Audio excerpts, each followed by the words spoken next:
Jagannath song मैंने welcome to my new video.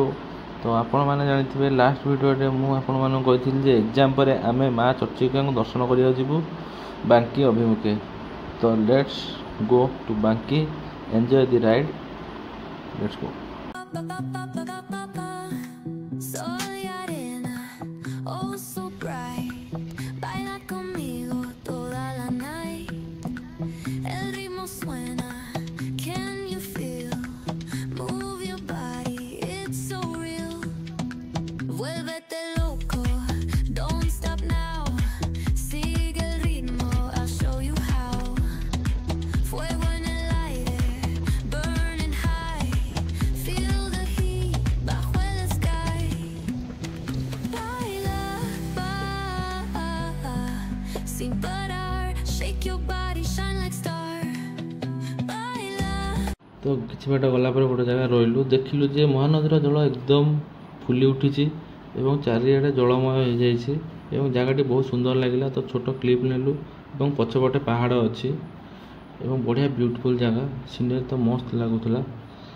तो आम बहुत बड़ गाड़ी चल आसला फल गाड़ी रे वर्षा हल्का हल्का हवा फल गाड़ी रे पूरा कादुଅ छिटा पड़ी गाड़ी पूरा असना देखा। तो भावुँ कौट गोटे धोबू। तो आप देखिए कला पहाड़ दृश्य एवं मु भावुँ तो यहाँ मोर बेस्ट एक्सपीरियंस थिला कि मु जो आसिली ये जो रूट रे तो चारि चतुर्पार्श्व जो वृक्ष आ पहाड़ थिला एकदम बढ़िया लगिला। खास कर बाइकर्स मान ये जगह बढ़िया लगे। तो साइड रे भी भल भल फसल थिला सब प्रकार।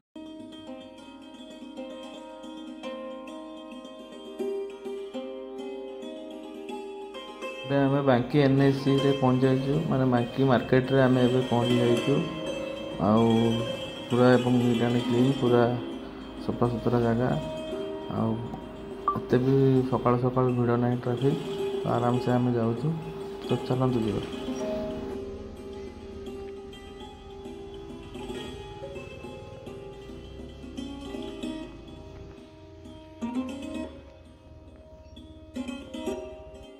आम माँ चर्चिका पीठ में पहुँची गलु। आर सामना गेटा।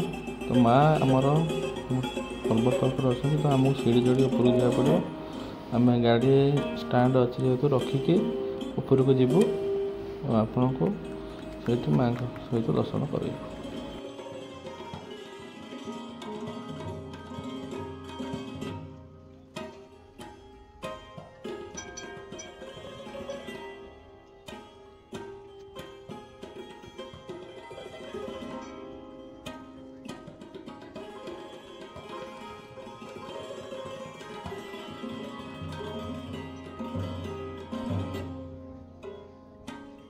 ये जो वृक्षटी आगे देखुं यह हूँ माँ को मानसिक वृक्ष जहाँकर मानसिक थी तो माँ पाखे से मैंने आणिकी नेत बांधी माँ पाखे मानसिक करते मानसिक पूर्ण हो सारापर माँ पाखे से माछ भोग करती। यह एक अभिन्न कथा।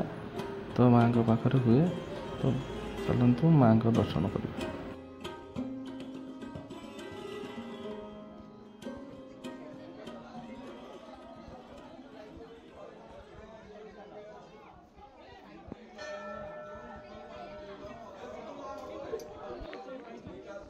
तो ये माँ पाखे आगे पहुँची गलु मुख्य मंदिर रे आठी माँ दर्शन भी आज एत साधारण ना भल रहीगला। तो माँ फुटेज कि फटो कि वीडियो कर नियम अनुमति ना तेणु आम दूर जहाँ क्लिप नहींचु। तो आप देखिपे कि भाव में माँ पीठ ये सब होमें आसी बाहर पहुँची जाइचु। मंदिर चतुर्पार्श्व देखिपे कि कारुकार्य होती। यही जो जगह देखुं ये कहुए माँ आविर्भाव होता बोली। तो आम देखुचु कौन भाई कि नना पाखु पूजारी पाखु आम विशेष टिप्पणी नहीं आपण सहित समय पर भाई देखाई जे कि माँ चर्चिका विषय आमको संक्षिप्त टिप्पणी देवे। चलतु पाखु जावा और मुहर माँ चर्चिका विषय किसी पहाड़ कटा बाहरला कौन होती स्थापना होती ମୋର ଛିନ୍ନ ବସ୍ତିକ ହେଇଗଲା। ଛିନ୍ନ ବସ୍ତିକ ହେଇ ପରା ଯେଉଁ ବଡ଼ ଅଂଶ ରହିଲେ ସେ ବଡ଼ ଅଂଶ ପରେ ସେ ଏଠି ପୂଜା ପାଇବେ। ତାପରେ ତାଙ୍କୁ ସ୍ଥାପନା କରାହେଇକି ତାଙ୍କର ପ୍ରତିମୂର୍ତ୍ତି ଏଇ ମନ୍ଦିରରେ ରଖାହେଲା। ମନ୍ଦିର ରଖାହେଲା ପରେ ସେ ସେଠୁ ପୂଜା ପାଇଲେ। ତାଙ୍କୁ ଇଏ କ'ଣ ହେଲା, ଆଙ୍କୁ ସ୍ଥାପିତ ହେଲା ପରେ ତାଙ୍କୁ ଗୋଟେ ଆବଦ୍ଧ କରିକି ରଖାହେଲା। ସେ ସେଇଠୁ କ'ଣ କଲେ, ଯେ ଚାରିଆଡ଼େ ଛିନ୍ନ ବିଚ୍ଛିନ୍ନ ହେଇଗଲା ପରେ ଗୋଟେ ଜାଗାରେ ରହିଲେ। ସେଠୁ ସେ ଧୀରେ ଧୀରେ ବଢ଼ିବାକୁ ଲାଗିଲେ। ପଥର ଧୀରେ ଧୀରେ ବଢ଼ୁଛି। ଇଏ ହେଉଛନ୍ତି ଅରିଜିନାଲ। ଇଏ ଏଇଠି ହିଁ ଆପଣ ଏଇଠି ହିଁ ତାଙ୍କୁ ଦେଖିବାକୁ ପାଇବେ। ଏ ଧୀରେ ଧୀରେ ବଢ଼ୁଛି। ସେଠୁ ନନା ହରିଆ ସବୁ ତାଙ୍କୁ ପ୍ରାର୍ଥନା କରିକି କହିଲେ, ପ୍ରଭୁ ତମେ ଏତେ ବଢ଼ିଲା, ଆମେ ଆଉ ଆରାଧନା କରିପାରିବୁନି, ଏଇଠି ଆପଣ ରୁହନ୍ତୁ। ସେଥିରେ ତାଙ୍କୁ ଏଠି ନିବେଦନ କରାଇକି ରଖାହେଲା। ତାଙ୍କର ସିଂହ ତାଙ୍କୁ ଜଗିକି ରହିଲେ। ଦର୍ଶକମାନେ ଯିଏ ଯାହା ଆସିଲେ ଏଇଠି ତାଙ୍କର ଯାହା ସବୁ ଦେଲେ, ଦେଇକି ତାଙ୍କୁ ଏଇଠି ମନସ୍କାମନା କରିକି ଗଲେ। ସେ ଇଏ ତାଙ୍କ ପ୍ରତିମୂର୍ତ୍ତି ଏଇଠି ପ୍ରତିମୂର୍ତ୍ତି ପୂଜା ମେନ୍ ପର୍ବପର୍ବାଣି ଯେ ଏଇଠୁ ତାଙ୍କର ପାଣି ଯାଇକି ତାଙ୍କର ମକରଠୁ ଆରମ୍ଭ ନୁହେଁ, ତାଙ୍କର ସବୁ ପାଞ୍ଜିକା ଅଛି। ତାଙ୍କର ପୂଜା ପର୍ବାଣୀ ପାର୍ବଣ ସମୟରେ ସବୁଠୁ ମେନ୍ ପର୍ବ ଆମର ହୋଇଯାଉଛି ସେ ଯେଉଁ ଆପଣ କହିଲେ ଏବେ ମକରଠୁ ଆରମ୍ଭ। ମକର ସେ ସବୁ ଜିନିଷ ଦୁର୍ଗା ପୂଜାରେ ବଳି ମାଙ୍କ ପାଖରେ ବଳି ଦିଆଯାଏ। ଏବେ ଆଉ ବଳି ଦିଆ ହେଉନି, ଖାଲି ମାଛ ଭୋଗ କରାହେଉଛି। ହଁ, ମାଛ ଭୋଗ ତ ହୁଏ ଆଉ। ବଳି ତ ଉଠିଗଲାଣି, ଆଜ୍ଞା, କିନ୍ତୁ ମାଛ ଭୋଗ ହେଉଛି। ଆଚ୍ଛା ଆଚ୍ଛା, ଧନ୍ୟବାଦ ଭାଇ। ପାଖରୁ ମାଙ୍କ ବିଷୟରେ ଜାଣି ସାରିଲା ପରେ ଆମେ ମାଙ୍କ ପାଇଁ ଭୋଗ ନେଇଥିଲୁ ଏବଂ ଭୋଗ କରିସାରି ଭାବିଥିଲୁ ଟି ବ୍ରିଜ୍ ଯିବା, ଯେଉଁଠିକି ଆମର ସିଂହନାଥ ମହାପ୍ରଭୁ ମହାଦେବ ରହିଛନ୍ତି। ତ ସେଥିପାଇଁ ଆମେ ଜଲ୍ଦିରେ ଭୋଗ ସାରି ବାହାରିବାକୁ ଚେଷ୍ଟା କଲୁ। ତ ବନ୍ଧୁଗଣ, ତ ଆମେ ମାଆଙ୍କର ତ ଭଲ ଭାବରେ ଦର୍ଶନ କଲୁ। ଆମେ ଆଶା କରୁନଥିଲୁ ଏଭଳି ଦର୍ଶନ ହେବ ବୋଲି।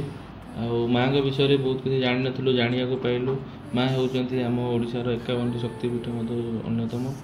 ତ ଆପଣମାନେ ଏଠାକୁ ଆସନ୍ତୁ, ମାଆଙ୍କର ସାନ୍ନିଧ୍ୟ ଲାଭ କରନ୍ତୁ ଏବଂ ଆଶୀର୍ବାଦ ପାଇ ଆପଣଙ୍କ ପରିବାର ବି ସୁଖମୟ ହେଉ। ତ ଆପଣଙ୍କୁ ଏଇଠି ଆମେ ରହୁଛୁ ଏଇ ଭିଡ଼ିଓରେ। ତ ନେକ୍ସଟ ଭିଡ଼ିଓ ଆମେ ଆପଣଙ୍କୁ ଦେଖେଇବୁ ଯେ ଟି ବ୍ରିଜ୍, ଯେଉଁଟାକି ଫେମସ୍ ଓଡ଼ିଶାରେ। ତା ସହିତ ସେଠି ଅଛନ୍ତି ପ୍ରଭୁ ମହାଦେବ, ସିଂହନାଥ ମହାଦେବ। ତ ଆପଣଙ୍କୁ ସେଠି ଆମେ ଆପଣଙ୍କୁ ପହଞ୍ଚେଇବୁ ଏବଂ ଆପଣଙ୍କୁ ଜଣେଇବୁ ପ୍ରଭୁଙ୍କ ବିଷୟରେ। ତ ଚାଲନ୍ତୁ ଯିବା ନେକ୍ସଟ ଭିଡ଼ିଓରେ ଆପଣଙ୍କ ସାଙ୍ଗରେ ଦେଖାହେବ ସିଂହନାଥ ମନ୍ଦିର ପାଖରେ। ତ ବନ୍ଧୁଗଣ, ଆପଣମାନେ ମୋତେ ଏଇଭଳି ଭଲ ପାଇବା ଦିଅନ୍ତୁ। ମୋ ଚ୍ୟାନେଲକୁ ଲାଇକ୍, ସେୟାର ଆଣ୍ଡ ସବସ୍କ୍ରାଇବ୍ କରନ୍ତୁ। ଫେସବୁକ୍ ପେଜ୍ରେ ମଧ୍ୟ ମୋର ଆଦିତ୍ୟ ନାରାୟଣ ନାଁରେ ଅଛି ID। ତ ଆପଣ ତାକୁ ଫଲୋ କରନ୍ତୁ ଏବଂ ମୋ ଭିଡ଼ିଓକୁ ଯେତେ ପାରୁଛନ୍ତି ଲାଇକ୍, ସେୟାର ଆଉ ଭ୍ୟୁ ବି ବଢ଼ାନ୍ତୁ। ଆପଣଙ୍କ ପାଖରେ ଏଇଭଳିଆ ଭଲ ଭଲ ଭିଡ଼ିଓ ପହଞ୍ଚେଇବି। ତ ମୁଁ ରହୁଛି ଆପଣଙ୍କ ହୋଷ୍ଟ ଆଦିତ୍ୟ ନାରାୟଣ।